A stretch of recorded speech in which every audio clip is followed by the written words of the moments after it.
الحمدللہ رب العالمین والصلاة والسلام علی سید الانبیاء والمرسلین اما بعد فاعوذ باللہ من الشیطان الرجیم بسم اللہ الرحمن الرحیم۔ الحمدللہ الہادی پروگرام میں نبی کریم صلی اللہ علیہ وسلم کے پیارے پیارے صحابہ کرام علیہم الرضوان کا تذکرہ چل رہا ہے، اور ہم آپ کو معلوم ہے کسی ایک موضوع کا انتخاب کرنے کے بعد اس سے متعلقہ آیات آپ کے سامنے درس کی شکل میں پیش کرتے ہیں، یعنی ایک درس قرآن کا یہ سلسلہ ہے الہادی۔ تو پچھلے پروگرام میں بھی صحابہ کرام علیہم الرضوان کے بارے میں بہت ہی پیاری پیاری باتیں ہم نے سنی تھیں، ان سے درس حاصل کیا تھا، ان کی عظمت کو سمجھا تھا، جن میں سے آخری جو ہماری بات چل رہی تھی کہ اللہ تبارک و تعالیٰ نے صحابہ کرام کے بارے میں ارشاد فرمایا کہ اللہ تعالیٰ نے تمہارے لیے ایمان کو محبوب کر دیا ہے، اور کفر، نافرمانی اور حکم عدولی، ان تین چیزوں کو انتہائی ناگوار کر دیا ہے۔ تو جب اللہ تبارک و تعالیٰ کسی کو ایمان کے قریب کر دے اور کفر، حکم عدولی، نافرمانی سے نفرت پیدا کر دے تو اولئک ہم الراشدون، پھر فرمایا کہ وہی لوگ ہدایت یافتہ ہیں، سیدھی راہ پر ہیں، تو پھر ان کے سیدھے راستے پہ چلنے میں شک تو ہو ہی نہیں سکتا۔ اور جب اس پہ پھر اللہ تعالیٰ مہر ست فرما دے، خود فرما دے کہ وہ سیدھے راستے پر ہیں، تو بس پھر تو شک کی گنجائش ہی نہیں کہ وہ انشاءاللہ قطعی طور پہ جنتی ہیں۔ اور یہی بات میں آپ کی خدمت میں عرض کر رہا تھا کہ اب ہم تاریخ اٹھاتے ہیں تو بعض اوقات تاریخی واقعات ایسے ہوتے ہیں کہ جن کی وجہ سے کچھ شکوک و شبہات پیدا ہو جاتے ہیں۔ یہ اصل میں لکھنے والے کا طریقہ ہوتا ہے، لکھنے والے کا ایک انداز ہوتا ہے، اور وہ بعض اوقات پوری چیز کا احاطہ نہیں کر پاتا ہے، اور جیسے اس نے سنا ویسے اس نے شامل کر دیا۔ اور یہ اچھی طرح یاد رکھیں کہ قرآن قطعی ہے، اس میں شک کی گنجائش نہیں۔ اور پھر اس کے بعد جو تاریخی واقعات ہیں جن میں احتیاط اختیار کی ہی نہیں گئی، جیسا ملا ڈال دیا، جیسا ملا ڈال دیا، جیسا ملا ڈال دیا۔ تو اگر قرآن کے مقابلے میں قرآن آتا تب بھی حکم یہ ہے کہ ایک آیت کو چھوڑا نہیں جائے گا کہ دوسری کی وجہ سے، بلکہ ان دونوں کو ملایا جائے گا کہ قرآن سے ٹکرا ہی نہیں سکتا ہے۔ اگر حدیث قرآن کے خلاف آئے گا تب بھی تطبیق کی صورت پیدا کرنے کے سوچیں گے کہ قرآن پہ بھی عمل ہو جائے، حدیث پہ بھی عمل ہو جائے، ایسی کوئی صورت بناؤ۔ لیکن اگر نہیں ملے گی تو حدیث کو چھوڑ دیں گے، قرآن پہ عمل کریں گے۔ اور اب اس کے بعد اگر قرآن اور تاریخ آپس میں ٹکرا جائیں تو بتائیے پھر کیا ہوگا؟ تو پھر تو یقینی سی بات ہے کہ تاریخ کو تو بدرجہ اولیٰ چھوڑنا ہوگا۔ اس لیے یاد رکھیں، تمام ہمارے بھائی بہن جو ہمیں دیکھ رہے ہیں، سن رہے ہیں، ان سے ہماری گزارش ہے کہ اگر آپ کے سامنے کوئی کیسی ہی روایت پیش کر دے، کوئی کتنی ہی مشہور تاریخ کی کتاب کا حوالہ آپ کو دے دے، آپ اس آیت کو یاد رکھیے گا جو میں نے آپ کی خدمت میں پیش کی۔ آپ کہیے گا تاریخ تمہارے اپنے پاس رکھو، اللہ تبارک و تعالیٰ نے قرآن عظیم میں واضح طور پہ تمام صحابہ کرام علیہم الرضوان کے بارے میں فرما دیا کہ اللہ تعالیٰ نے ان کے لیے ایمان کو محبوب کر دیا ہے، اور ان صحابہ کرام علیہم الرضوان کو کفر، نافرمانی اور حکم عدولی سخت ناگوار فرما دی ہے، ان کے دل میں اس کی نفرت ڈال دی گئی ہے، اور یہ لوگ سب کے سب ہدایت یافتہ ہیں۔ اس لیے جو لوگ صرف تاریخ پڑھتے ہیں وہ اکثر گمراہ ہوتے ہیں۔ یہ میرا 22-24 سالہ زندگی کا تجربہ ہے، وہ اتنے گمراہ ہو جاتے ہیں جس کی کوئی انتہا نہیں۔ اس لیے ہماری گزارش ہے کہ تاریخ کو سائیڈ میں رکھیں، پہلے آپ قرآن و حدیث کو پڑھیں تاکہ آپ کو صحابہ کرام سمجھ میں آئیں کہ کیا ہیں وہ، کیسے نفوس قدسیاں، اور اللہ تبارک و تعالیٰ ان کے بارے میں کیا کیا فرما رہا ہے۔ اس کے بعد پھر آپ تاریخ پڑھیں تو فائدہ یہ ہوگا کہ جب تاریخ میں ان صحابہ کے خلاف کوئی بات آئے گی، آپ کا ذہن فوراً کہے گا یہ غلط، ایسا نہیں ہو سکتا، یہ غلط جمع کی ہے۔ کسی نے ضرور صحابہ کے بغض میں آ کر یہ روایت بیان کی ہے، اور اس مورخ نے اس روایت کو ایسے کیسے لے کے لکھ دیا ہے۔ صحابہ کرام تو بڑے پیارے باطن والے تھے، بہت ہی خوبصورت نفوس قدسیہ تھے، ہم اس کو نہیں مانتے۔ تو ایسے ہی ہونا چاہیے، یاد رکھیں۔ جیسے کہ اگر کوئی آپ کے دادا، آپ اپنے دادا کو جانتے ہو، بڑے نیک تھے، پرہیزگار تھے، متقی تھے، نمازی تھے، بہت اچھے تھے، اب کوئی شخص آ کے کہے تمہارے دادا فاسق تھے، فاجر تھے، انہوں نے یہ گناہ کیا، آپ مانیں گے؟ کبھی بھی آپ کا دل تسلیم نہیں کرے گا، حالانکہ وہ صرف آپ کے دادا ہیں، ان کا صرف تھوڑا سا عمل آپ کے سامنے تھا، 24 آورز تو وہ آپ کے سامنے نہیں رہے تھے نا، لیکن پھر بھی آپ کو ناگوار گزرے گا کہ میرے دادا کے بارے میں کوئی ایسا آ کر کہے، حالانکہ ہم نے تو کوئی ایسی بری چیز نہیں دیکھی تھی۔ تو جن صحابہ کرام علیہم الرضوان کے بارے میں قرآن گواہی دے رہا ہو، اللہ تبارک و تعالیٰ گواہی دے رہا ہو، اور تمام صحابہ کے بارے میں، ایسا نہیں کسی کا استثناء کر دیا ہو، اور یہ میں بار بار آپ کو اسی لیے توجہ دلا رہا ہوں کہ اللہ تعالیٰ جانتا ہے کہ کس صحابی نے کیا کرنا تھا، کیونکہ یہ تو ازل سے کلام اللہ کا ازلی کلام ہے۔ اللہ تعالیٰ کو معلوم ہے کہ کون کیا کرے گا، کیا نہیں کرے گا، ان کے درمیان کیا معاملات ہوں گے، کیا نہیں ہوں گے۔ اس کے باوجود جب اللہ تبارک و تعالیٰ ان کے بارے میں گواہی دے رہا ہے تو اس کا مطلب یہ ہوا کہ جو کچھ ہم تاریخی حوالوں سے صحابہ کرام کے بارے میں بدگمانیاں پیدا کر رہے ہیں وہ بالکل غلط ہے۔ اللہ تبارک و تعالیٰ نے جن کی ہدایت کی گواہی دی ہے، جن کے فسق، فجور، حکم عدولی اور کفر سے دور ہونے کی گواہی خود اللہ دے رہا ہے، ان نفوس قدسیہ کا کوئی مقابل نہیں ہو سکتا، اور ہم صحابہ کرام علیہم رضوان سے بالکل عقیدت رکھیں گے، محبت رکھیں گے۔ آگے چلتے ہیں۔ سورہ جمعہ میں اللہ تبارک و تعالیٰ نے صحابہ کرام علیہم رضوان کے بارے میں کچھ باتیں ذکر کی ہیں، میں عرض کرتا ہوں۔ سورہ جمعہ ہے، آیت نمبر 2 ہے۔ اللہ تعالیٰ فرماتا ہے هو الذی، وہ وہی ذات ہے، بعث، جس نے مبعوث فرمایا یا بھیجا، فی الامیین، ان پڑھ لوگوں میں، رسولا منہم، ایک رسول انہی میں سے، یتلو علیہم آیاتہ، یہ رسول ان لوگوں پر اللہ تبارک و تعالیٰ کی آیات تلاوت فرماتا ہے، ویزکیہم، اور انہیں پاکیزہ کرتا ہے، ویعلمہم الکتاب والحکمہ، اور ان کو کتاب اور حکمت سکھاتا ہے، وَإِن كَانُوا مِن قَبْلُ لَفِي ضَلَالٍ مُبِينٍ، اگرچہ یہ اس سے پہلے کھلی گمراہی میں تھے، اور ان میں سے دوسروں کو بھی، لَمَّا يَلْحَقُوا بِهِمْ، کہ وہ جو ان سے لاحق ہوتے ہیں، لَمَّا يَلْحَقُوا بِهِمْ وَهُوَ الْعَزِيزُ الْحَكِيمُ، اور اللہ تبارک و تعالی عزیز ہے، غالب ہے، حکمت والا ہے۔ تو اللہ تعالیٰ ارشاد فرماتا ہے کہ دیکھیں، هو الذی بعث فی الامیین رسولا منہم، وہی اللہ تبارک و تعالیٰ ہے جس نے ان ان پڑھوں میں ایک رسول انہی میں سے بھیجا۔ تو صحابہ کرام علیہم رضوان اسلام آنے سے پہلے، چونکہ عرب لوگ اکثر علم حاصل نہیں کرتے تھے، وہ جہلاء، بہت سے ان میں جہلاء تھے، بہت سے ایسے بھی تھے جنہوں نے تھوڑا بہت علم سیکھا ہوا تھا، لیکن وہ امی لوگ تھے، ان پڑھ لوگ تھے۔ نبی کریم صلی اللہ علیہ وسلم نے آ کر ان کو اتنا بڑا عالم بنا دیا کہ وہ پھر لوگوں کو دین سکھانا شروع ہوئے، لوگوں کو انہوں نے علم سکھایا، اور قیامت تک ان کا یہ علم جاری و ساری رہے گا، علم کا فیض جاری و ساری رہے گا۔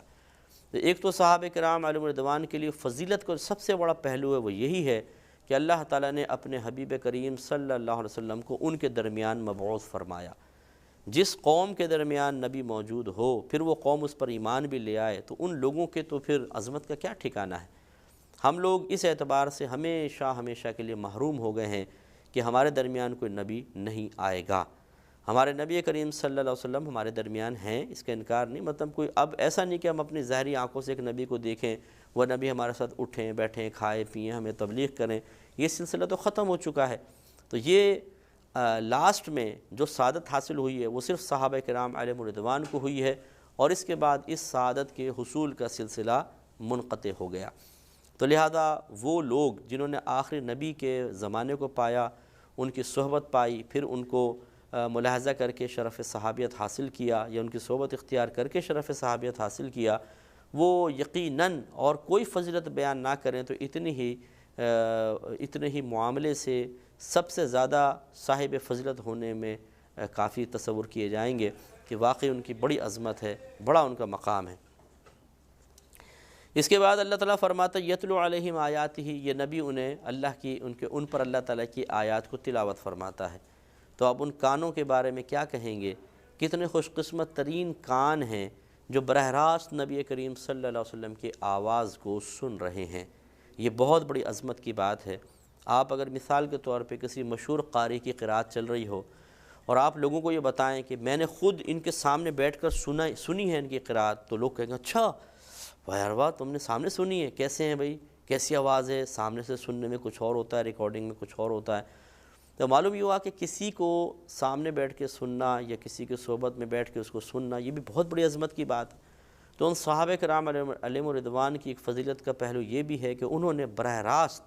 نبی کریم صلی اللہ علیہ وسلم کی زبان پر اثر سے، زبان حق ترجمان سے اللہ تبارک و تعالیٰ کے کلام کو سننے کی سعادتیں حاصل کی ہیں، بہت بڑی بات ہے۔ پھر اللہ تعالیٰ فرماتا ہے وہ یزکیہم، اور یہ نبی انہیں پاکیزہ کرتے ہیں، ان کا تزکیہ فرماتے ہیں، ان کے نفس کو پاک و صاف کرتے ہیں۔ تو پاک و صاف کرنے والے کون ہیں؟ نبی کریم صلی اللہ علیہ وسلم۔ پاک و صاف ہونے والے کون ہیں؟ صحابہ کرام علیہم رضوان۔ اللہ تعالیٰ فرماتا ہے کہ یہ نبی ان کا تزکیہ فرماتے ہیں، ان کے نفوس کو پاکیزہ کرتے ہیں، ان کی باطنی روحانی صفائی کرتے ہیں۔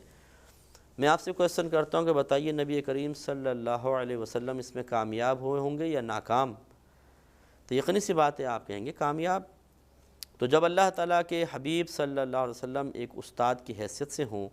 اور صحابہ کرام شاگرد کی حیثیت سے تزکیہ نفس آپ کے ذریعے کر رہے ہوں تو یقینی سی بات ہے کامیابی تو قدم چومے گی۔ معلوم یہ ہوا کہ تمام صحابہ کرام علیہم رضوان